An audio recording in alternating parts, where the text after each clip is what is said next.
বিশ্ব সাহিত্য কেন্দ্রের এ পুরস্কার বিতরণ উৎসবে সকাল সকাল হাজির বরিশালের বিভিন্ন শিক্ষা প্রতিষ্ঠানের শিক্ষার্থীরা। পুরো শিল্পকলা একাডেমি প্রাঙ্গণ শিক্ষার্থীদের আনাগোনায় মুখরিত হয়ে ওঠে। সকাল 8:30টায় বরিশাল জেলা শিল্পকলা একাডেমিতে জাতীয় সঙ্গীত পরিবেশনের মাধ্যমে দিনব্যাপী এই উৎসবের উদ্বোধন করা হয়। বরিশাল মহানগরীর ৩৫টি স্কুলের ২৭৭৬ জনকে ৩টি ক্যাটাগরিতে পুরস্কার দেওয়া হয়। পুরস্কার হিসেবে বই পেয়ে খুশি শিক্ষার্থীরা। অনেক ভালো লাগছে এই পুরস্কারটা পেয়ে। আমি আশা করিনি আসলে এই পুরস্কারটা আমি পাবো। বিশ্ব সাহিত্য থেকে বই পড়ার মাধ্যমে আমরা বিভিন্ন বিষয় সম্পর্কে জ্ঞান অর্জন করতে পারি। এই জন্য এটা অত্যন্ত গুরুত্বপূর্ণ। প্রতি বছর বিশ্ব সাহিত্য এত সুন্দর একটা অনুষ্ঠানের আয়োজন করছে। আমাদের বই যে পড়ার যে ভালোবাসা, বই হচ্ছে ভালো, সেটা মনে হচ্ছে আরও বেড়ে যাচ্ছে।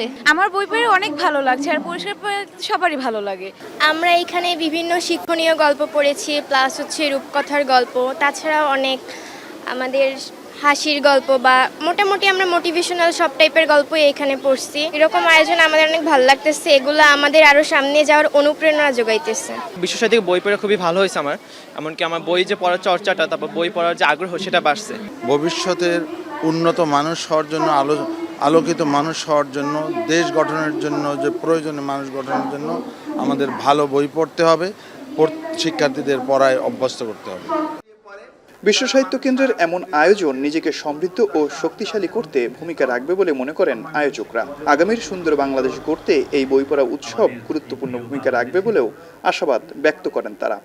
এটা একটা আনন্দের উৎসব। ছেলেমেয়েরা নতুন বই পড়ে, তারা নতুন নতুন লেখকের সাথে পরিচিত হয়। একজন লেখককে জানার জন্য কিংবা দেশকে জানার জন্য যতটুকু পড়াশোনা করা দরকার, সেটা তো আমাদের পাঠ্যপুস্তকে থাকে না, পৃথিবীর কোনো পাঠ্যপুস্তকেই থাকে না।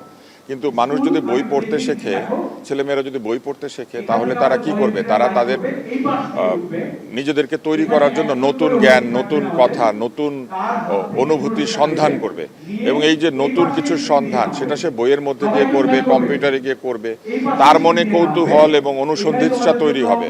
২০১০ সাল থেকে বিশ্ব সাহিত্য কেন্দ্রের আয়োজনে এই বই পড়া কার্যক্রম চলে আসছে। অমিত হাসান, এখন, বরিশাল।